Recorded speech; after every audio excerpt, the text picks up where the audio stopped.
लोकसभा में नेता प्रतिपक्ष राहुल गांधी ने महाराष्ट्र के कोल्हापुर में एक दलित परिवार के घर खाना पकाया। खाना बनाने का वीडियो उन्होंने सोमवार को एक्स पर शेयर किया। उन्होंने लिखा कि दलित किचन के बारे में आज भी बहुत कम लोग जानते हैं। वीडियो में राहुल गांधी कहते नजर आ रहे हैं कि महाराष्ट्र के कोल्हापुर में अजय तुकाराम संधे के घर बुलाकर किचन में हाथ बटाने का मौका मिला। हमने मिलकर भांजी बनाई। इसे चने के साग भी सब्जी भी कहा जाता है। साथ ही बैगन सब्जी, तुअर दाल। दलित क्या खाते हैं, कैसे पकाते हैं, कोई नहीं जानता। इस समाज और राजनीति का महत्व क्या है, इसके बारे में हमने बात की। भेदभाव और संदेह के निजी अनुभवों पर बात करते हुए हमने दलित खान पान के प्रति जागरूक की। इस संस्कृति के डॉक्यूमेंटेशन के महत्व चर्चा की। संधे ने राहुल गांधी से कहा, किसी मिठलेस खाओ, बोलेंगे यह महंगा हो गया है। दरअसल पीएम नरेंद्र मोदी ने भाषाओं में मिठलेस पर जोर देते हैं। संधे और राहुल गांधी ने महंगाई को लेकर चर्चा भी की। संधे ने कहा कि लहसुन बहुत महंगा हो गया है। कोई बोल रहा है कि मिलेट्स खाओ, उसके खाने बोलने के हमारा मिलेट्स महंगा हो गया है, जो पहले बहुत सस्ता था। मैंने कांग्रेस को भी वोट नहीं दिया। 4 इलेक्शन तक कांग्रेस को वोट नहीं दिया क्योंकि हमारा बेल्ट शेतकरी कामगारों का था। हम भाजपा को भी वोट नहीं देते थे, उन्हें कभी देने भी नहीं दे। लेकिन अब शेतकरी पार्टी खत्म हो गई है, इसलिए मैं अब भारत जोड़ो यात्रा में भी आया था। हरियाणा में 19 सीटें सियासी खेल कर सकती है। एक एग्जिट पोल एजेंसी के मुताबिक इस सीटों को बीजेपी और कांग्रेस के बीच कांटे का मुकाबला बताया है।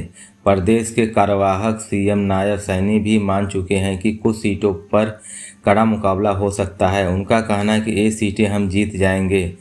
हरियाणा की 90 सीटों पर 5 अक्टूबर को वोटिंग हुई थी। वोटों की गिनती 8 अक्टूबर को होगी। उनसे पहले एग्जिट पोल जारी किए गए हैं। पोल ऑफ पोल्स के मुताबिक हरियाणा के 12वें सर्वे कांग्रेस की सरकार बनती दिख रही है। पार्टी को 56 सीटें मिलने का अनुमान है। भाजपा बहुमत में काफ़ी दूरी 27 सीट पर सिमट सकती है। 19 सीटों पर पेच फंसा। सी वोटर एग्जिट पोल के मुताबिक हरियाणा में 19 सीटों पर पेच फंसा है। इन सीटों पर जीत और मार्जिन काफ़ी कम दिख रहा है। ऐसे सीटें किसी भी पार्टी के खाते में जा सकती हैं। सी वोटर के मुताबिक अगर ये सीटें कांग्रेस के खाते में जाती हैं तो पार्टी 60 के ऊपर भी सीट जीत सकती है। हालांकि अगर यह बीजेपी के खाते में गई तो तब भी सत्ताधारी पार्टी उन स्थितियों में नहीं होगी कि जीत की हैट्रिक लगा सके, क्योंकि इस 19 सीटों में 13 पर कांग्रेस दूसरे नंबर। कार्यवाहक सीएम नायब सैनी ने रविवार को पंचकुला में प्रेस कॉन्फ्रेंस के दौरान सभी एग्जिट पोल को गलत बताया। उन्होंने कहा कि इस बार की हरियाणा बीजेपी पूर्ण बहुमत की सरकार बनाने जाएगी। हालांकि इस दौरान उन्होंने माना कि बीजेपी की कुछ सीटों पर कड़ा मुकाबला जरूर था, लेकिन इन सबसे बाद सरकार भाजपा की होगी। पूर्व सीएम भूपेंद्र सिंह हुड्डा ने कहा कि प्रदेश में भारी बहुमत से कांग्रेस की सरकार बनने जा रही है। एग्जिट पोल बेबस वोटिंग के बाद आए हो, लेकिन जनता अपना मन पहले से बना चुकी है और हमें इस बात का आभास था। हरियाणा के पिछले 10 साल से बीजेपी सरकार है। अगर इस बार एग्जिट पोल सच साबित हुए तो हरियाणा में कांग्रेस की 10 साल वापसी होगी। एग्जिट पोल के मुताबिक हरियाणा में बीजेपी को एंटी इनकम्बेंसी का नुकसान उठाना पड़ा है। इसी वजह से इस बार बीजेपी को राज्य में हार का मुंह देखना पड़ सकता है। भारत और ऑस्ट्रेलिया के बीच चेन्नई में अंडर-19 टेस्ट खेला जा रहा है। सोमवार के मुकाबले पहले दिन भारत ने 5 विकेट खोकर 316 रन का स्कोर खड़ा कर दिया। टीम से 4 बैटर्स लेफ्टी लगाई। निश पांड्या तो शतक बनाने से महज 6 रन दूर रहे और 94 रन बनाकर आउट हो गए। ऑस्ट्रेलिया में हैरी होक्स्ट्रा ने 2 विकेट लिए।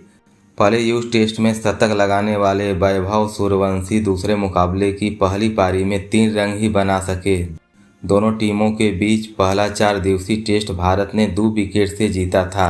दूसरे दिन का खेल आज सुबह 9:30 बजे चेन्नई के चेपाक स्टेडियम में टॉस जीतकर पहले बैटिंग करने के उतरी इंडिया। अंडर-19 टीम की शुरुआत खराब रही। वैभव सूर्यवंशी 4 गेंद पर 3 ही रन बनाकर आउट हो गए। ओपनर विहाल मल्होत्रा ने फिर नृत्य के साथ निफ्टी पार्टनरशिप की, लेकिन वह भी इस 75 बॉल में 10 रन बनाकर आउट हो गए। 60 रन के स्कोर पर 2 विकेट गंवाने के बाद भारत ने नितिन पांड्या और केपी कार्तिकेय ने भारी संभाली। दोनों ने स्कोर के 100 रन के पार पहुंचाया और कंगारू गेंदबाज को विकेट के लिए तरसा दिया। इस दौरान दोनों अपनी अपनी निफ्टी की भी पूरी कर ली। नित 94 बनाकर आउट हो गए और उनकी कार्तिक के साथ 112 रन की पार्टनरशिप भी टूट गई। कार्तिकेय ने 71 रन बनाकर आउट हो गए। 185 रन के स्कोर के भारत ने 4 विकेट गंवा दिए। 200 रन के अंदर 4 विकेट गिरने के बाद कप्तान सोहन पटवर्धन ने नितिन कुमार के साथ पारी संभाली। दोनों ने सेंचुरी पार्टनरशिप की और टीम का स्कोर 300 रन के करीब पहुंचा दिया। दिन का खेल खत्म होने से कुछ समय पहले निखिल 61 रन बनाकर आउट हो गए। दिन का खेल खत्म होने तक सोहत 61 रन, विकेटकीपर हरवंश पंगालिया ने 7 रन बनाकर नॉट आउट रहे। मुंबई की पहली अंडरग्राउंड मेट्रो की सोमवार को शुरुआत हुई। एक्वा लाइन के फेज 1 के तहत बांद्रा कुर्ला कॉम्प्लेक्स से आरए के बीच अंडरग्राउंड मेट्रो चली। सर्विस सुबह 11 बजे शुरू हो गई। पहले दिन राइड्स का अनुभव लेने के लिए बड़ी संख्याओं में लोग पहुंचे। पीएम मोदी ने शनिवार को मेट्रो लाइन 3 के 12.69 के लंबे फेज 1 को हरी झंडी दिखाई थी।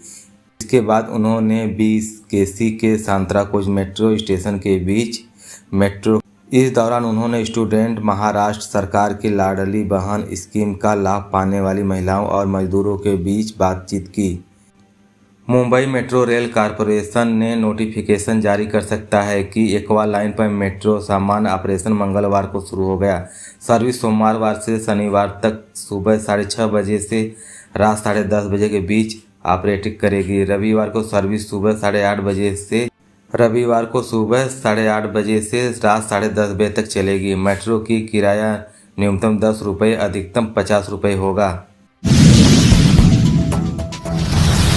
दोस्तों, लाइक करने में, सब्सक्राइब करने में कंजूसी ना करो।